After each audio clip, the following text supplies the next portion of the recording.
Olá, amigos! Você sabe que uma das principais virtudes do ser humano é a compaixão. Então hoje a gente vai falar um pouquinho sobre compaixão.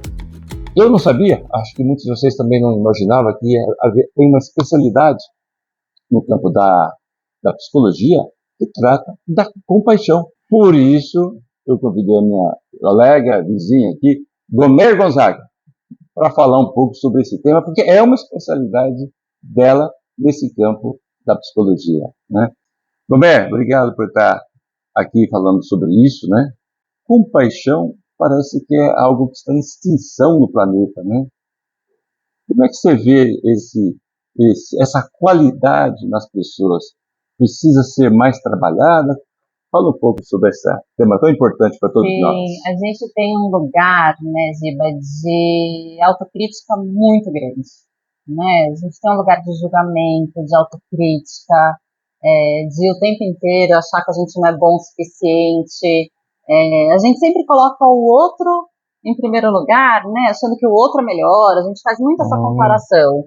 Então, a terapia focada na compaixão, ela vai trazendo muito esse lugar, né? Uma pergunta que a gente gosta muito de fazer é: e se fosse com seu melhor amigo, como que você faria? Né? Como que você trataria? Você ia tratar do mesmo jeito que você se trata?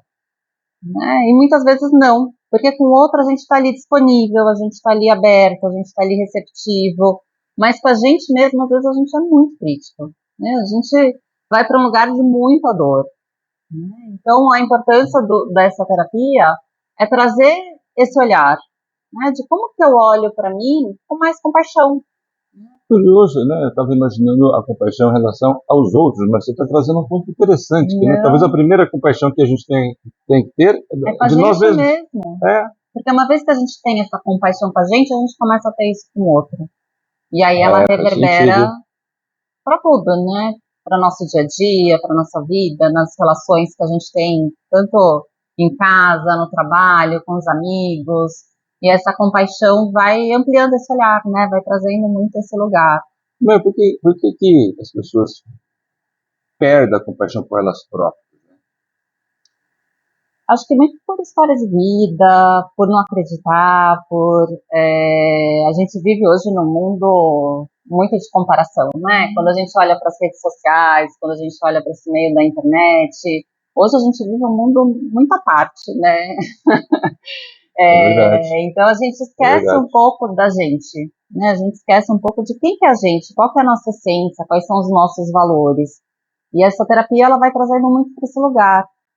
Ela é uma terapia que veio, a história dela, né? Ela veio da terapia comportamental, né? E junto com a terapia budista, né? Que os budistas trabalham muito essa questão da compaixão, né? Da meditação. Então são coisas que a gente vai trazendo para uma sessão de terapia para a pessoa ter mais consciência, né? E aí a gente vai fazendo perguntas, vai trazendo mais para esse lugar da meditação, de um lugar mais de autoconsciência mesmo, da respiração, né? Então a gente vai trazendo para um lugar mesmo de autoconsciência e de como que a gente está lidando, né? Porque às vezes a gente não precisa enfrentar a outra pessoa, mas se a gente entender o nosso funcionamento e o que de repente pode mudar em nós, a gente muda a nossa relação com o outro.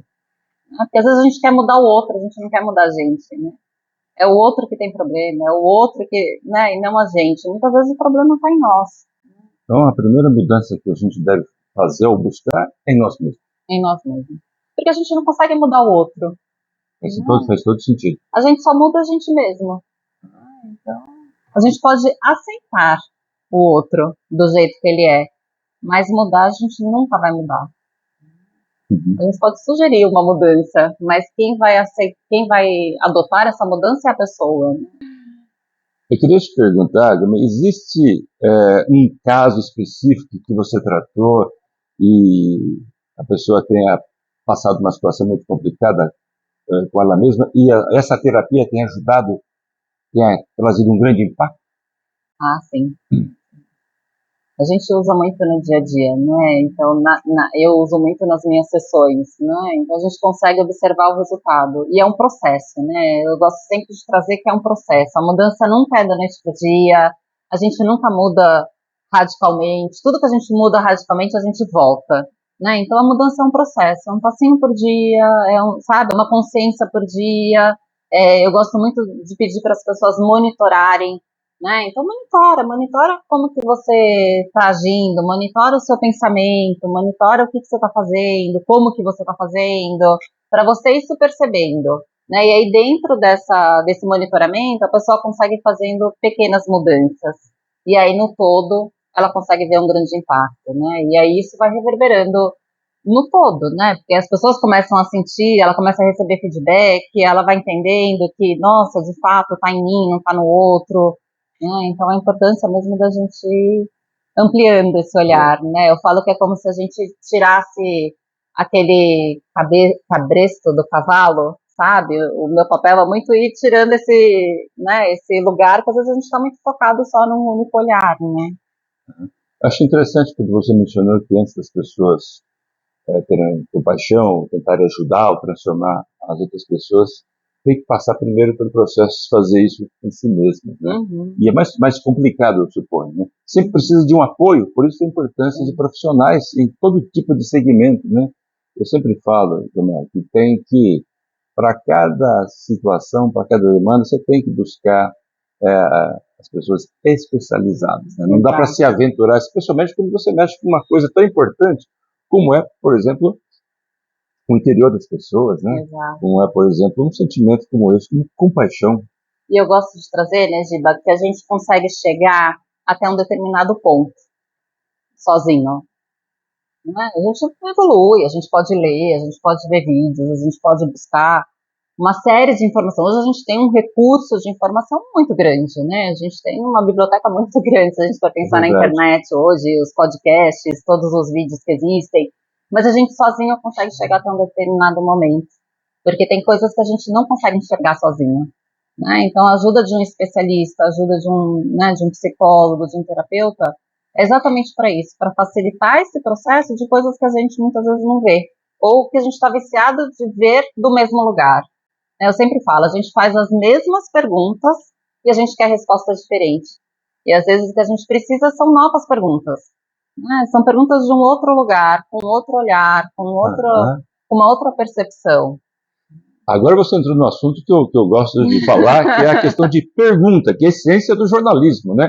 Existe uma frase no jornalismo, né? Um conhecimento no jornalismo que a pergunta certa é mais importante do que a resposta certa para a pergunta errada, né?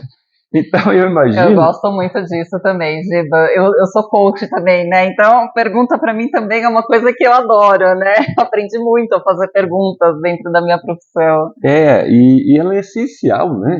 Mais do que essas respostas em muitos casos, porque é fazer as perguntas certas faz as pessoas mergulharem num mundo ou num momento. Sim. Que dali pode sair uma resposta, uma solução, né? Eu até no meu trabalho, eu sempre falo, né, que as pessoas não precisam responder na hora, né, que a pergunta vai fazer a pessoa pensar. Às vezes ela vai dormir com aquela pergunta, ela vai passar uma semana com aquela pergunta, e tá tudo bem, né, mas que ela saia daquele estado que ela está. Porque às vezes ela tá num estado que tá muito crítico, ou de muita dificuldade, ou, né, que ela tá ali rodando, sabe, em círculo. Então, às vezes, a pergunta é para gerar um movimento mesmo, né? Para ela tomar uma decisão, para ela ter uma ação. Então, a importância da pergunta é exatamente isso, é muito mais do que a resposta que ela vai ter, ou que ela vai me dar ali na hora. Às vezes, eu nem quero saber a resposta, só quero fazer a pergunta. Né? Só para ela pensar. Para ela pensar. Então, voltando àquele tema da compaixão, qual é uma pergunta que você costuma fazer para entrar nesse assunto com a pessoa?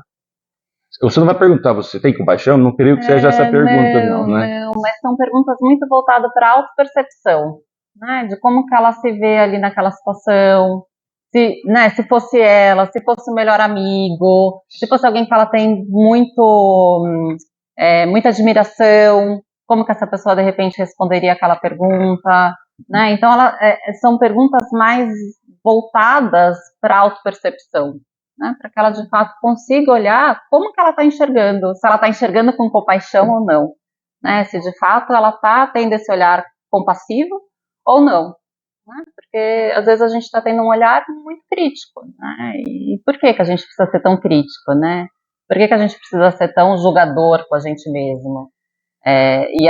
Eu gosto de uma autora que ela me acompanha muito aí já ao longo da vida, que é a Brené Brown, não sei se você já ouviu falar. Ela tem vários livros, né, e tem um que eu gosto muito, que é A Coragem de Ser Imperfeito, e que ela trabalha muito essa questão da vulnerabilidade, que não existe perfeição, né? Perfeição para quem? Às vezes a gente fica buscando uma perfeição e é uma perfeição para quem, né? Então a importância mesmo da gente trazer essa vulnerabilidade.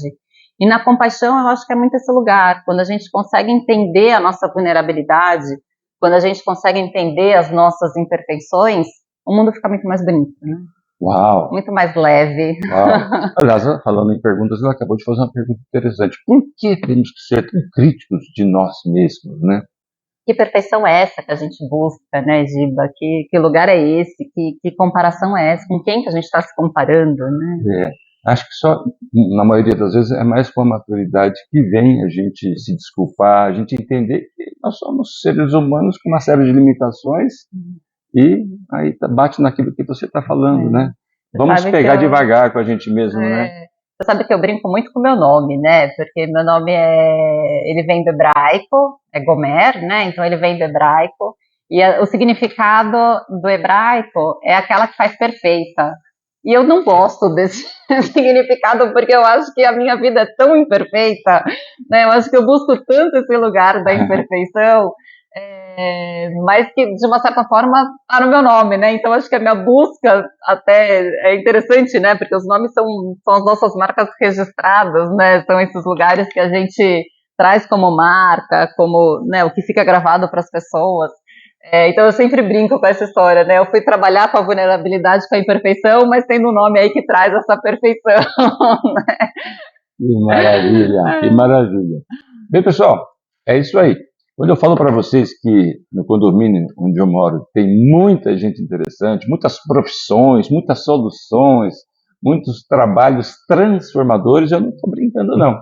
Vocês acabaram de ouvir aqui a experiência da minha colega Gomer, e está aí mais um conteúdo aí, está aí mais uma história bem interessante. Espero que vocês tenham curtido aí.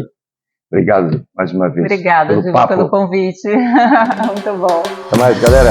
Tchau, tchau. Por isso eu convidei aqui a minha colega Gomer Gomes. Acertei o nome, né? Gomer Gonzaga. Gomer Gonzaga. É que o Gomes, é porque eu falei, Gomes ao invés de SR, aí você ficou com Gomes. Isso aqui os erros de gravação, sempre tem que ter alguma coisinha para o finalzinho. Editar, né? Tá guardada lá. Aliás, todo vídeo que eu gravo aqui, já começo empurrando o erro de gravação, que é sempre o nome para o final. Então é Gomer Gonzaga.